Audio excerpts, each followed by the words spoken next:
good morning. Oh, ayun mga boss, Saturday tayo ngayon. Payday. Paytang, pambayad ng utang. Ayan si Marlon tsaka si Jervin. May iyan ako mula dito sa Gatchawin. Pupuntahin ko muna sila doon. Sila ba yun? Paduyan-duyan lang. Mas mahina ang katawan. Mahina ang katawan ni Lolo Boy. Kailangan makakita ng dugo ng manok. Dugo ng manok. Kape muna tayo.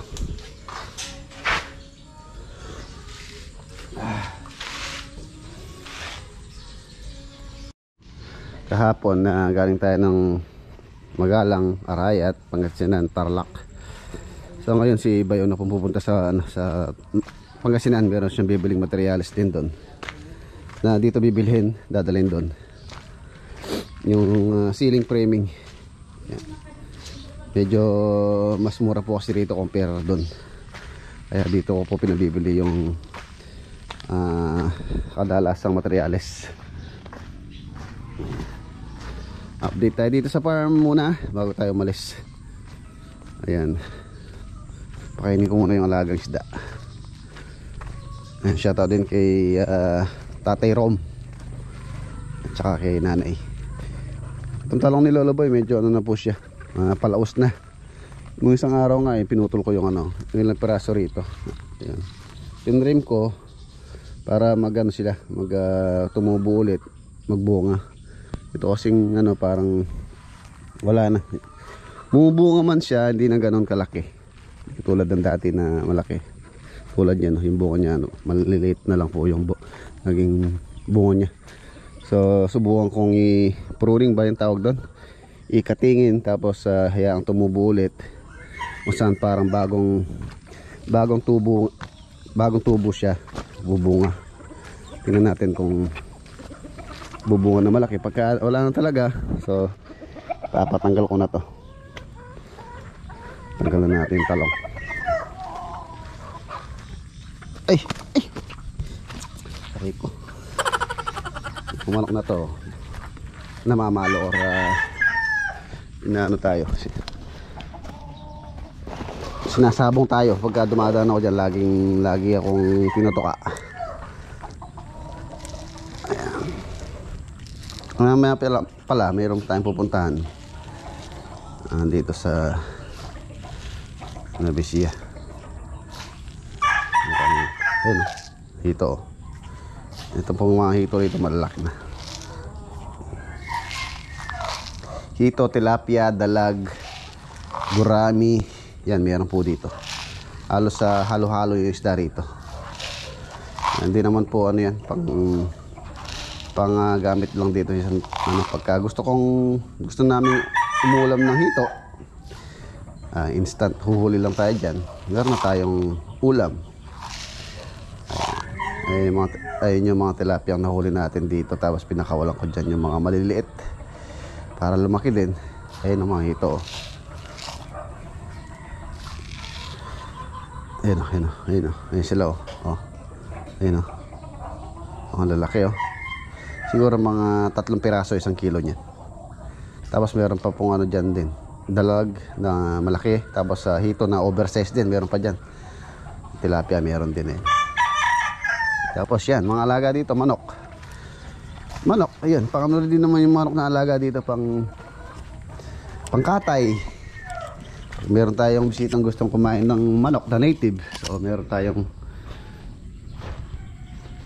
iapag or iluluto. Ayun, ito yung tubig dito sa likod. Ayan, lumaki po siya. Kung hindi lang natampakan to, for sure may tubig po dyan. Ngayon hindi na po siya lumulubog. Ayan, nakuha natin sa tiyaga kahit paunti-unti lang. Tapos yung ating elevate na platform ng kubo na to, yun hindi pa nagagawa dahil busy po yung mga tropa. Wala po tayong libre na gagawa rito. Si Lolo Boy hindi naman siya makagawa, gawa na meron siyang sakit or mahina yung katawan niya. Nagpa-check up siya last week. Meron siyang taba.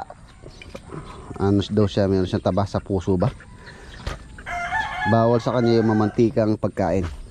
Binawal na ng doktor sa kanya yan. Mas mainam yung ganyan, gulay-gulay, isda, basta daw hindi mamantika. Ang advice ng doktor sa kanya. Lagi po kasi siyang sumasakit yung ulo niya, tapos tawag dito, tapos lagi siya nahihilo. So sabi ng doktor meron siyang taba daw sa puso. Tama ba? Namumulaklak pa naman yung mga talong, kaya lang medyo malilit na yung bunga. So tara, punta muna tayo dito sa hardware. Ordering ko yung materials na gagamitin dito sa Arayat project para may deliver na rin. By next week makakapag-start kami ng framing ng roof doon. Roofing framing. Yung upo, dami na po namin na harvest dyan sa upo na yan. Ayan, ngayon merong hinarvest si Apo Leleng ngayon. Dadali niya sa kabilang bahay doon para may ulam yung mga tao din doon. Dala ko tong lalagyan ng isda, baka makadaan tayo mamaya sa Nueva Ecija. Umaga tayo uuwi dahil nga Sabado po ngayon. So let's go. Ayan, daan muna tayo dito sa hardware bago tayo dumiretso doon. Tapos titingin din ako ng pulley or yung tinatawag na kalo para hindi sila mahirapang magbaba ng mga debris. Lalagay tayo ng pulley. Lubid, bibili tayo ng lubid. Siyempre canvas ko muna dito kung magkano rito, tapos dun sa kabila para meron tayong basihan saan tayo makakamura, pero same quality syempre. Ayan na, ito po yung unang canvas natin dito. Dito na po yung pinakamura, tsaka dun. So ito po yung presyo nila, yung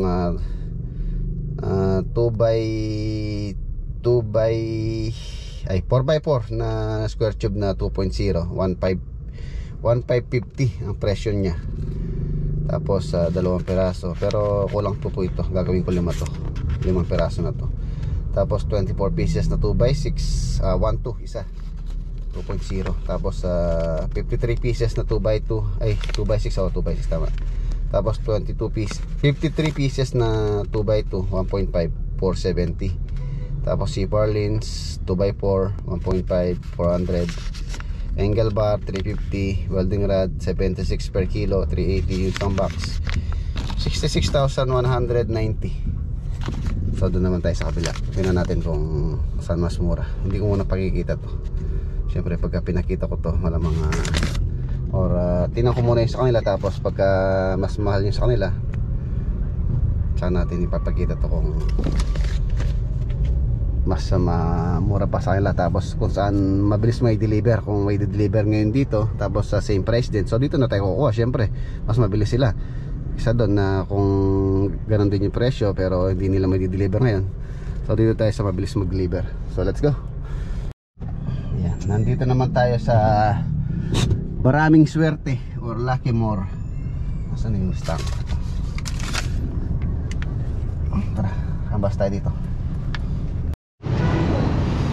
Okay na mga boss, dito po ako nakakuha. Mas mababa dito. Kinuwenta nila tapos pinakita ko yung listahan. So mas mababa po dito ng halos sa 1,000 may get. So tapos dinagdagan ko yung 4x4 kaya naging 69,820. Ayan. So dito na po ako kumuha. Ayan, okay na, deliver naman daw nila ngayon.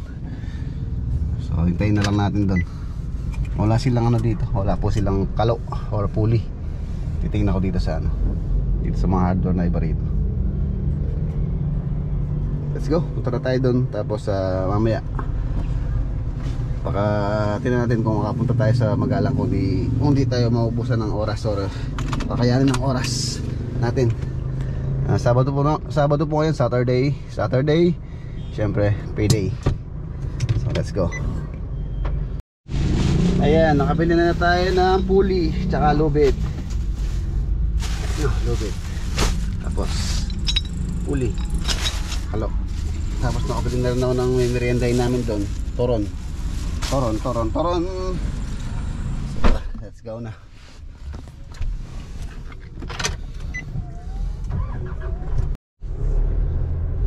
Nandito na tayo.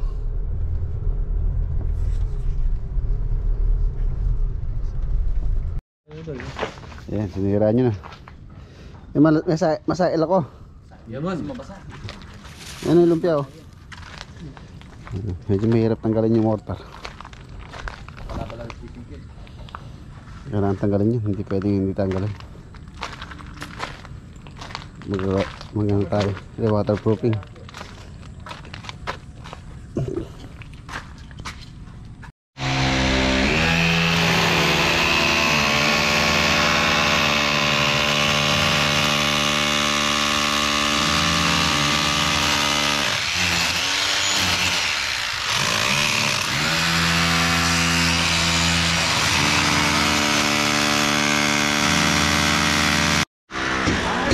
Abot kaya lubid 25 meters yan.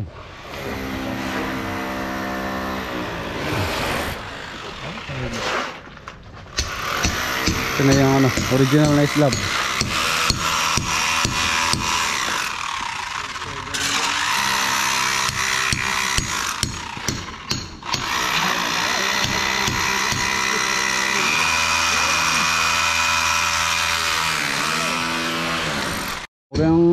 Hanggang ano dyan daw, baka malaglag ka. Yan na ama. 8 point.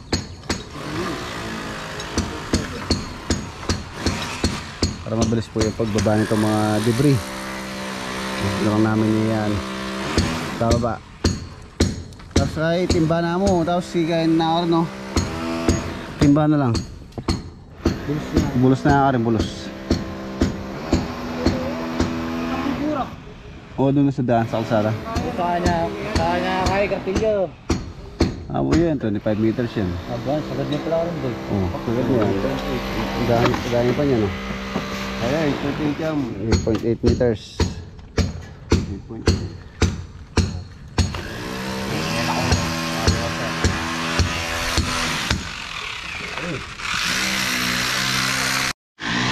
Iniwan natin sila dito. Takbo naman tayo sa Magalang project. Ito muna tayo ng gasolina.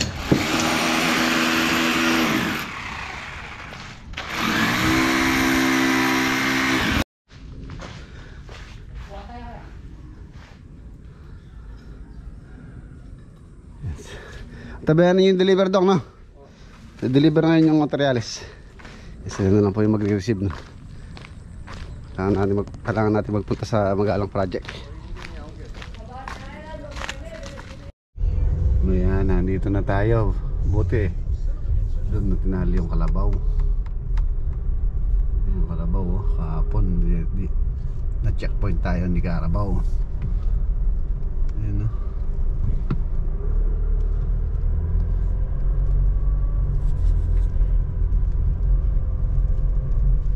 Magalang project.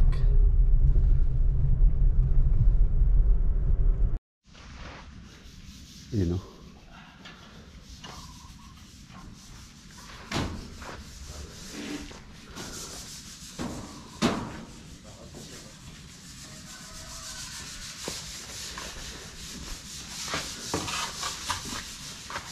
Red na rin. Mukha nun. Red. Para swerte. Red. Swerte daw yung red. Sa'yo na to, Daing. Ang ganda, oh. Wow. Ang ganda. Ito pa yung mga panel door. Babarnisan na ni Lopez. Manuel Lopez.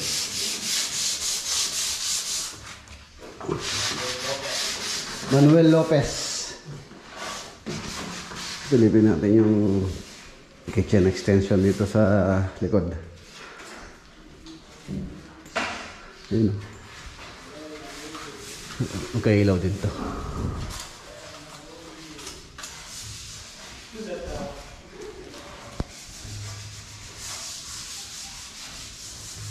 Para sa mga tunay na.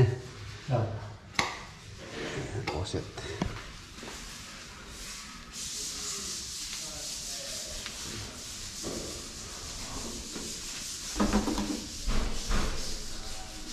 Wow. Ganda na.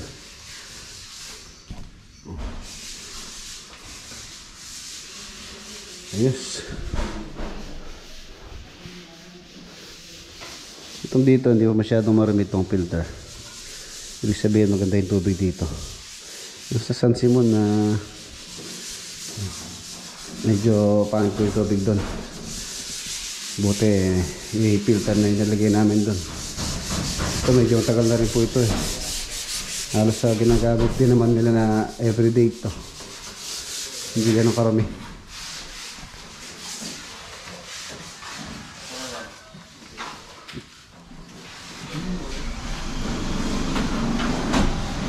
Pasha cover na lang nilalagay dito sa spandrel.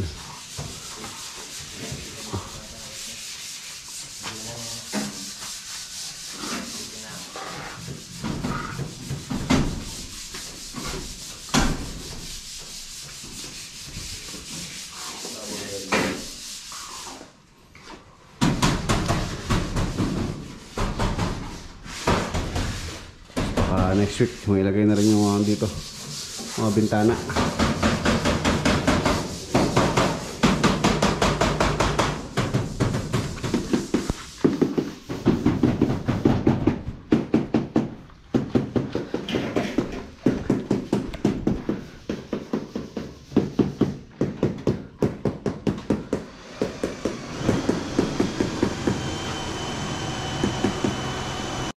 Pulutok.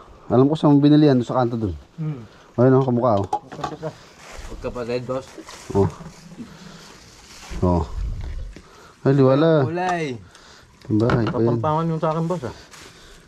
Ito na to, Bisaya. Kapampangalog. Ito. Kapampangalog yun, boss. Silain. Melo.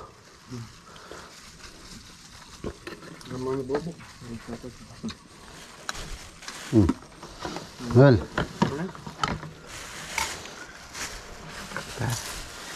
Pag huma. Banggok. Gula. Ito naman yun, mga sabihin. Ano ko na pala tato mo na. Huling hapunan, no? Huling hapunan mo na. Last supper. Last supper yun, boss. Last supper ya pala. Saan yung tatuan yan? Madetalye siya, boss. Madetalye. Oh, siyempre, last supper yan. The last supper. Ang huling tanghalian. Hapunan niya tayo, boss, eh.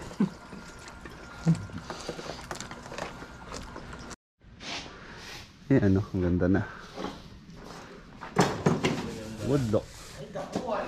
Tapos mga boss, meron ako susukatin dito sa loob. Pinapa-continue na ni Kuya tsaka ni Ate yung ano dito. Saan ako pwedeng umapak? Pare ko eh. Yan na. Okay. Yan. Ay. Yan natin ilaw.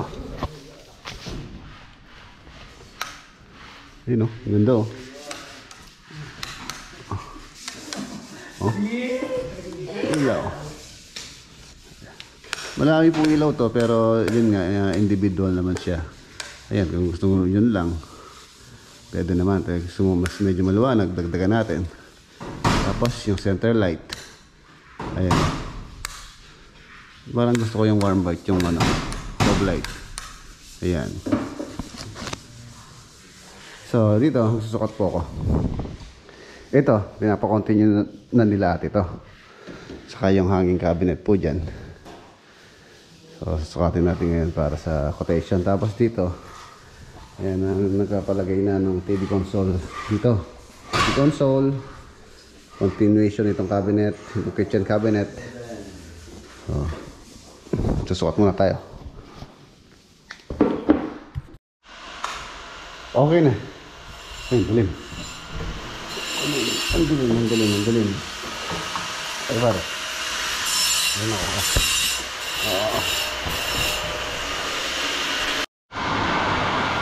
Ayan, nalakas ng ulan, no? Malakas ng ulan. Ay next week siguro. Halos tapos-tapos na dito. Dito sa ano. Dito sa extension. Tapos sa loob naman po.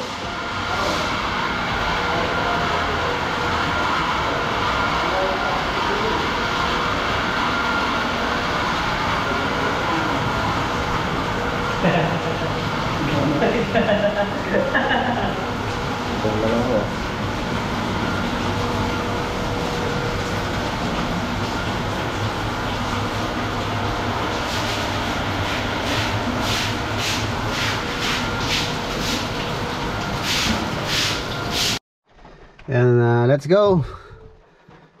Uwi na po tayo. Sila pauwi na rin sila. Meron naman po silang kanya-kanyang ano.